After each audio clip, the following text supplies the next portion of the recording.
علیم صاحب، ایک اور اعتراض آپ کے اوپر یہ ہے کہ لوگ کہتے ہیں کہ یہ ایک سوشل ایشو ہے اور آپ اسے ایک شرعی یا مذہبی ایشو کیوں بنا رہے ہیں؟ سب ہماری پوری زندگی شریعت کی بنیاد پہ ہے، تو شادی بھی آٹومیٹکلی مذہبی ہمارا شرعی مسئلہ ہے۔ سوشل ایشو آپ کا کیا خیال ہے، یہ سوشل ہے یا ریلیجیس اسلامک کی ہے، شرعی مسئلہ ہے؟ میرے خیال میں تو دینداری اور دنیا داری جیسا لوگ کہتے ہیں، دینداری اور بے دینی کہنا چاہیے اصل۔ بالکل بالکل سوشل ایشو اور شرعی ایشو تو کوئی معنی نہیں۔ بالکل سوشل افیئرس اور سوشل ایشوز بھی دین کی بنیاد ہیں۔ سب یہ سوشل ایشو نہیں ہے، سوشل ایشو غیر قوم کے لیے ہے، جہاں جاتیوں میں اتنی جاتیاں ہیں کہ وہ اعلیٰ جاتی کی بچی کو ڈھونڈنے، اعلیٰ جاتی کے لڑکے کو ڈھونڈنے کے لیے پیسہ خرچ کرتے ہیں۔ ہمارا نہیں ہے وہ ایشو، ہمارے لیے یہ حلال و حرام کا مسئلہ ہے، ہمارے لیے جائز ناجائز کا مسئلہ ہے، ہمارے لیے یہ غربت اور افلاس کا مسئلہ ہے۔ اسی کی وجہ سے ہوا ہے جن لوگوں نے، کیونکہ مذہبی طبقے نے اس کی قیادت کی ہے، اپنے ہاتھ میں لے کے رکھا ہے، ان لوگوں نے باب النکاح سے نکاح کیسے ہوتا ہے، ایک ولی ہو، دو گواہ ہوں، مہر ادھار ہو نقد ہو کچھ بھی ہو، لیکن یہ کہ ایجاب و قبول میں بول دیا اس نے کہ میں نے اتنے مہر پہ قبول کیا ہو گیا۔ ان لوگوں نے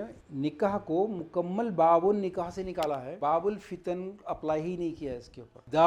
دعوتیں کھانا چاہیے، اس کی ساری حدیثیں موجود یاد ہیں سب کو، پیٹ بھرنے کی حدیثیں پورے یاد ہیں، لیکن وہ تمام حدیثیں جو ایسی دعوتوں، کون سی دعوتوں میں جانا نہیں چاہیے، کس دعوت میں میزبان کو تھپڑ مار کے آنا چاہیے، وہ نہیں سناتے ہیں۔ یہ ہمارا حلال و حرام کا مسئلہ ہے۔ یہ جو نوالا کھا رہے ہیں دعوت میں جا کے، آپ اس نوالے کی پوچھ ہونے والی ہے، یہ حدیثیں نہیں بتائی گئی لوگوں کو۔ دعوت قبول کرنا سنت ہے یہ تو بتایا گیا ہے، رشتہ داری نہیں کاٹنا۔ ارے حضرت سعد بن ابی وقاص کی ماں کہتی ہیں کہ تجھے دودھ نہیں بخشوں گی اگر تو نے محمد کا ساتھ نہیں چھوڑا۔ Musab bin Umair prince of his time, ان کے چچا نے جب ان کے کپڑے اتروا لیے، آپ نے شاہ امام صاحب کی اسپیچ میں سنا نا، یہ کہا کہ اگر تم محمد کے راستے پہ جانا چاہتے ہو تو یہ کپڑے اتارو جو تم کو تمہارے باپ اور دادا سے ملے، ورنہ باپ دادا کی جائیداد میں تمہارا حصہ نہیں۔ ارے وہاں تو رشتہ داریاں کاٹنے کا حکم ہے، آپ کہتے ہیں کہ نہیں رشتہ داریاں نہیں کاٹی جا سکتی۔ کھانا نبی کی سنت کو قربان کیا جا سکتا ہے، رشتہ داری نہیں کاٹی جا سکتی۔ یہ پیور حلال و حرام کا مسئلہ ہے۔